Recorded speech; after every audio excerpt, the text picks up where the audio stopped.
Greetings all. We have got a special conversation on deck today where I have the honor of officially welcoming Ilya Sheyman to the Good Food Institute as our new president of the U.S. team, and inviting our CEO and founder, Bruce Friedrich, to share what this moment means to him, how his role is shifting, and what's on the horizon for GFI and alt proteins writ large. I am Sheila Voss, and I serve as GFI's Vice President of Communications. I couldn't be more pleased to facilitate this conversation today.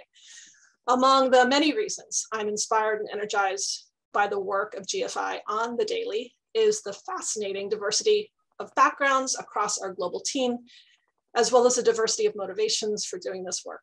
Our colleagues and partners around the world bring so many different life and career experiences to bear, along with an impressive depth of expertise in their respective fields. It's this diversity of experiences, life paths, personalities, styles, and subject matter expertise that is one of GFI's major strengths. And we get to channel all of it into seizing one of the biggest opportunities of our time, reimagining how the world makes meat. In that spirit, my first question is for you, Ilya. This is your first official week with GFI, with us, and we have serious excitement, both internally and externally, around you joining this team and you joining this field. And inquiring minds want to know, what drew you to GFI, and in what ways has your life thus far brought you here? Well, thank you, Sheila, and thank you, Bruce. That excitement is mutual, I assure you, and I'm happy to share a little bit about why. You know, I think it's no surprise we're living through challenging times right now. The pandemic, the climate crisis, all sorts of acute and chronic crises around structural inequities, race, gender, income, and more, that present massive challenges to Americans and all of humanity to address. And as we look in the not so distant future and a world we're going to share with likely 10 billion fellow human beings by 2050, the question each of us has to ask is, how do we help bend the curve on some of these trends? And what I see, and what I think the Good Food Institute sees, is a shared realization that what we eat, what we grow and where we grow it, what we make and how we make it, how we take care of our ecosystem and the animals in it, these questions hold within them a path to unlocking solutions that can make an extraordinary difference. Look, there's lots of folks who've been doing critical work on these problems for years, decades, some cases literally centuries now, and others who are new to the field, plugging in recent weeks, months, or years. All that work is critical. All their work and the work of future people joining this space likely hold some of the keys to solving some of these crises. What drove me to GFI, in addition to the extraordinary team, the extraordinary track record, is ultimately what I see as an incredibly powerful and also simple theory of change, that we need to accelerate the path to a world where plant-based food and other alt proteins are as delicious, affordable, and accessible as animal meat. And that in order to do that, we don't have to hold all the answers, but instead can intentionally situate ourselves in an ecosystem as a partner, a collaborator, a convener, and a catalyst to grow the broader ecosystem around us. That we lead with science and curiosity, that we look for solutions that can scale and have exponential impact, and ultimately that this work fundamentally requires a practice of optimism and hope.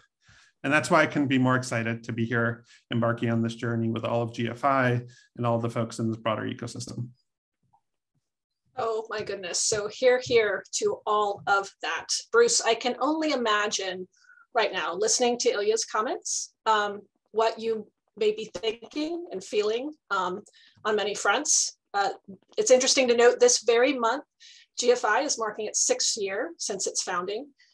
Today, GFI operates as an international network of organizations in Asia Pacific, Brazil, Europe, Israel, India, and the United States. And bringing Ilya on board to lead the US team is a significant milestone for GFI and for you, enabling you to shift gears and lean more into GFI's global work. So tell us, inquiring minds also want to know, what does this moment mean? And tell us what you'll be doing more of. Thanks, Sheila, and thanks, Ilya. Yes, as Sheila said, all of us at GFI, both in the United States and all of the affiliates, are so excited to have you joining the team. And it does open up a lot of opportunities for me. I'm excited about doing at least 3 high-level strategic things. So the first one is I plan to do a lot more to ensure that all of the climate influencers, the climate thinkers, the climate NGOs, that essentially the climate conversation is aware of the fact that making meat from plants and cultivating meat from cells is a solution to the food and ag climate contribution, which is roughly 1/3 of all climate change.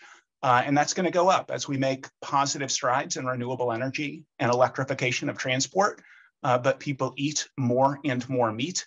Unless we solve the problem, the proportion of climate change attributable to industrial animal agriculture is going to go up.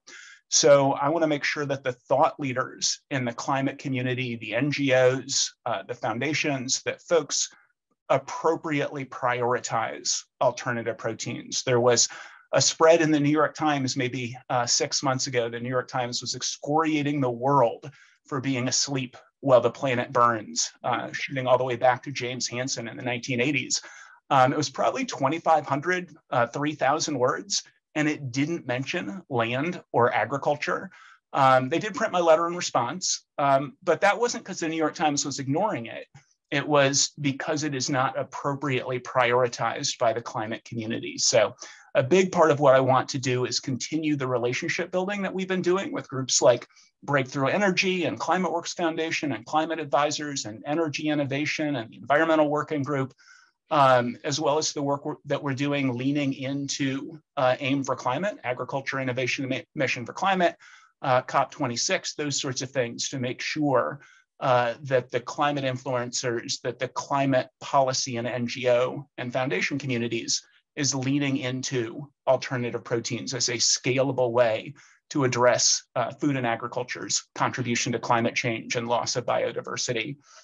A part of that is looking deeply at what has worked in renewable energy, what has worked in electrification of transport. So GFI's global battle cry is that governments should be putting resources into both open access research and development, as well as private sector incentives for research and private sector incentives for manufacturing and infrastructure build out. So I want to do a deep dive into the things that worked and haven't worked in renewable energy and electrification of transport and see what we can do to learn from those things and prioritize complementary strategies. And then I think kind of the third main thing is really looking at and figuring out what it means to move forward in a way that doesn't leave anybody behind. So what are the effective ways to do this in a maximally equitable way? What are the strategies to maximize opportunities for farmers and workers and communities? So figuring out proposals around things like carbon farming as a solution for ranchers. What are the policies that we need to develop to make sure that this is a maximally successful way of moving forward and prioritizing alternative proteins? And then finally, just doing this not just in an equitable way, but in a global way. So very excited to have GFI organizations in India, Israel, Brazil, Asia Pacific, based out of Singapore. This year, we'll be expanding into Korea and Japan, and also looking at how we expand in Europe and figuring out how to sort of integrate the global battle plan around all of the stuff that I was just saying. So super excited to be able to do more and more and more of that. My goodness, thank you for that.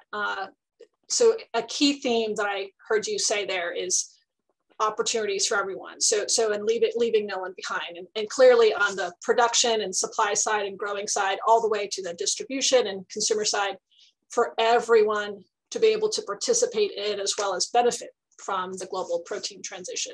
And as you noted, just like the energy transition that we are all living through right now, we can see that policies can help ease and accelerate shifts to new livelihoods, to new jobs, to new ways of feeding our families and communities. So I'm glad to hear that there's that type of cross-sector learning that you'll be digging into. So with all that as context, my next question is to Ilya. To be sure, doing what Bruce just articulated, growing a sustainable, secure, and just food system will require work by everyone. I don't think anyone gets a hall pass here, but everyone to remove obstacles, to diversify the field, and enable more opportunities for more people. Given your background, given your prior work with social justice, equity, and advocacy, what are some lessons and practices that you're bringing with you to GFI? Well, I'm an organizer in my DNA.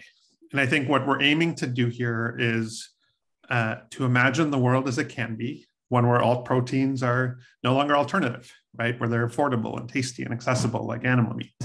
And then to figure out how we got there. But the truth is that's a big change from the world as it is right now. And to those who are not yet on that journey, it can be confusing or destabilizing or just unknown, particularly in this moment of generalized distrust of the media and science and various authorities, and given history and past experience that communities have with various institutions.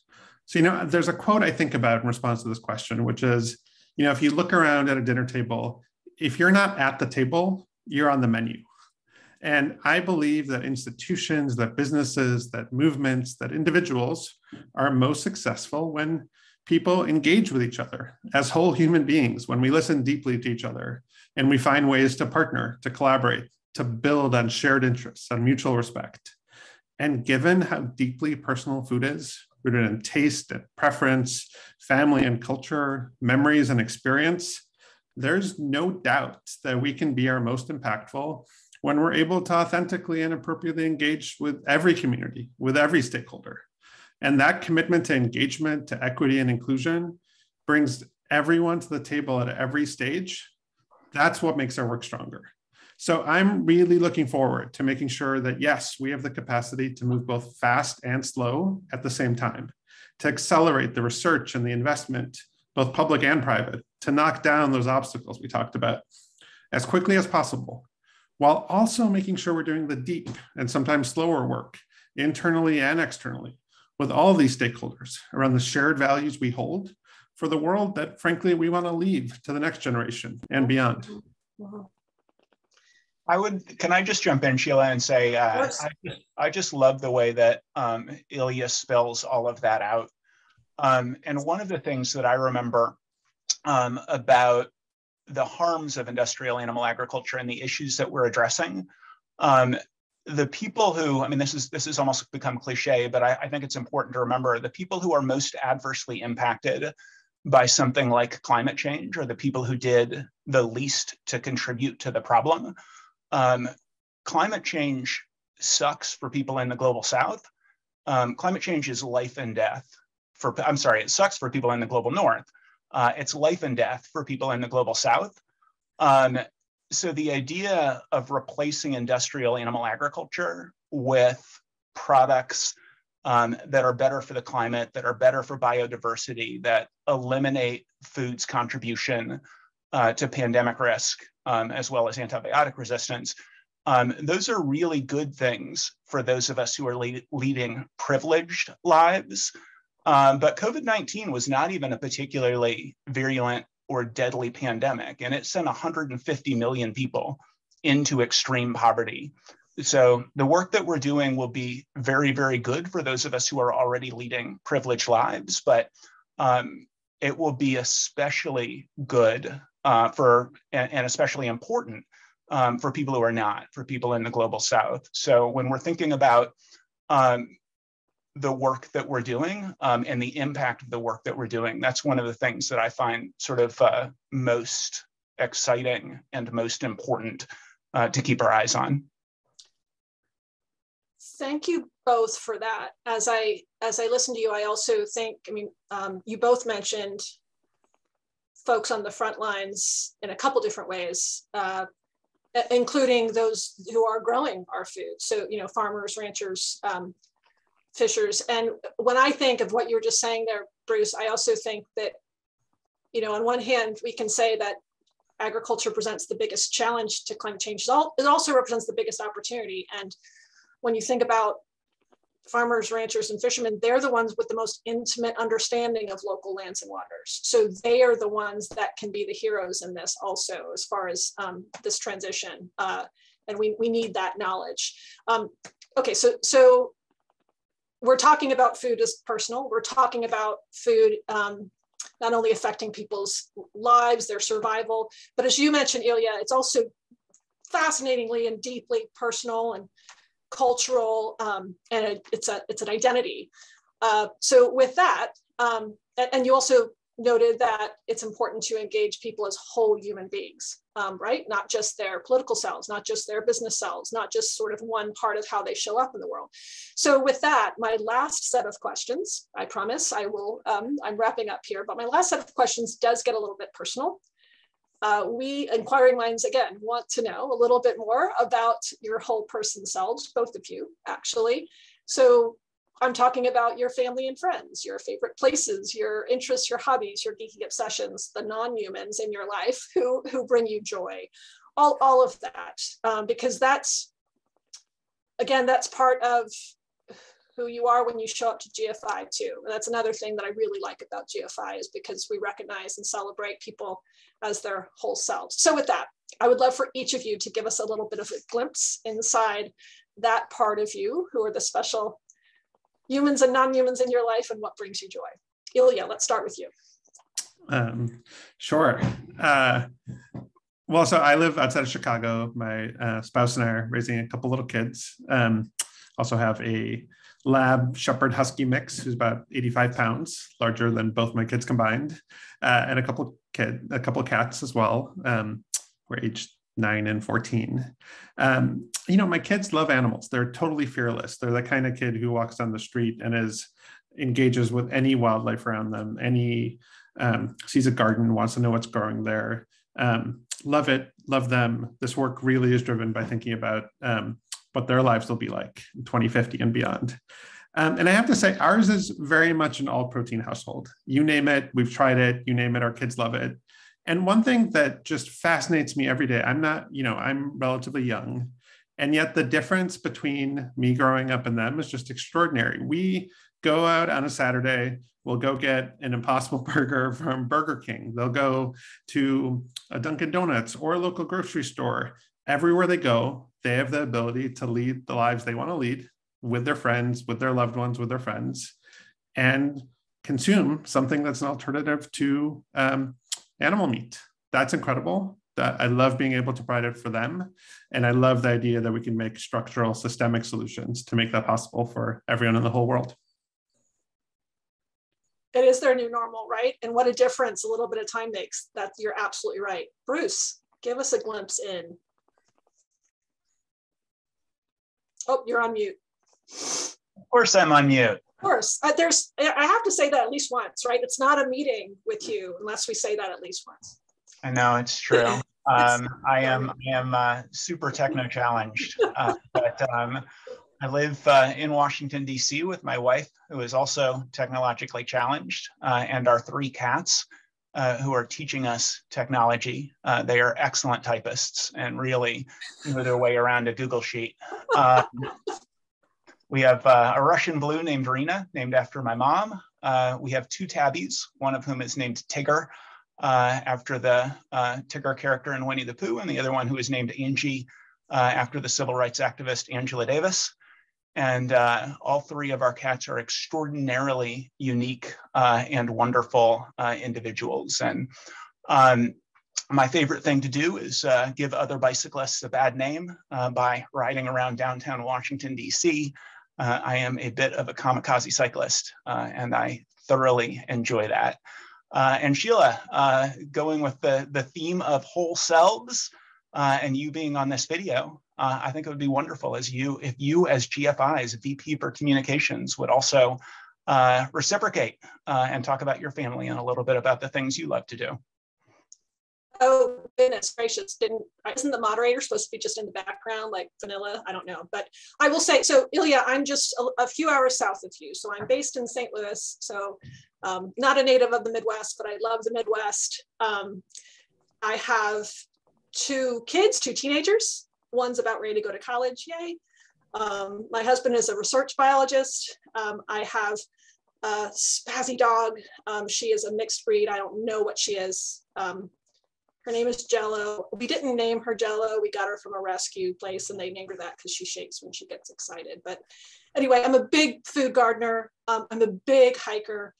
I'm a big fan of, I geek out about iNaturalist, which is this cool app that allows you to document all the species in your backyard. And anyway, love the outdoors. And I loved reading about your love of the outdoors too, Ilya, and how you spend a lot of time outdoors with your kids too. So anyway, thanks for that, Bruce.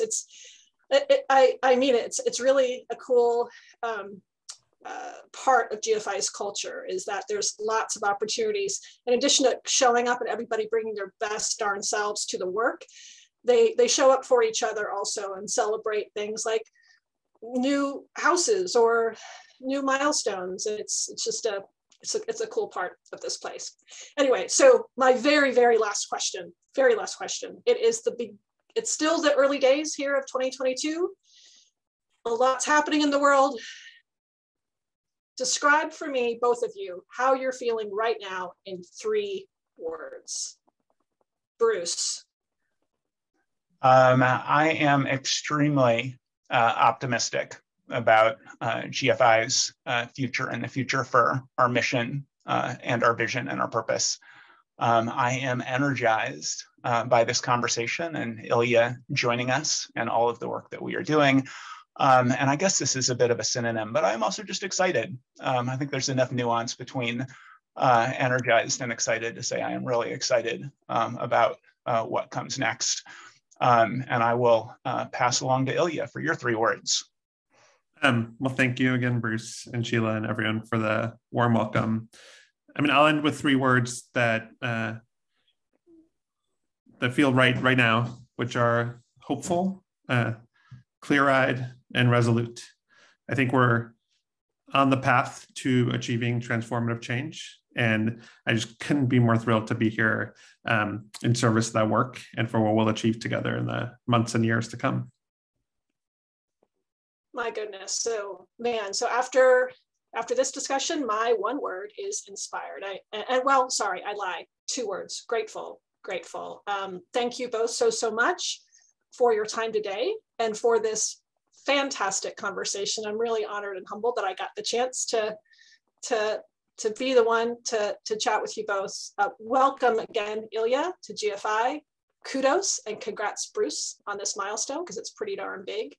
And I sincerely look forward to working closely with you both in the years to come. So cheers. Cheers. Cheers.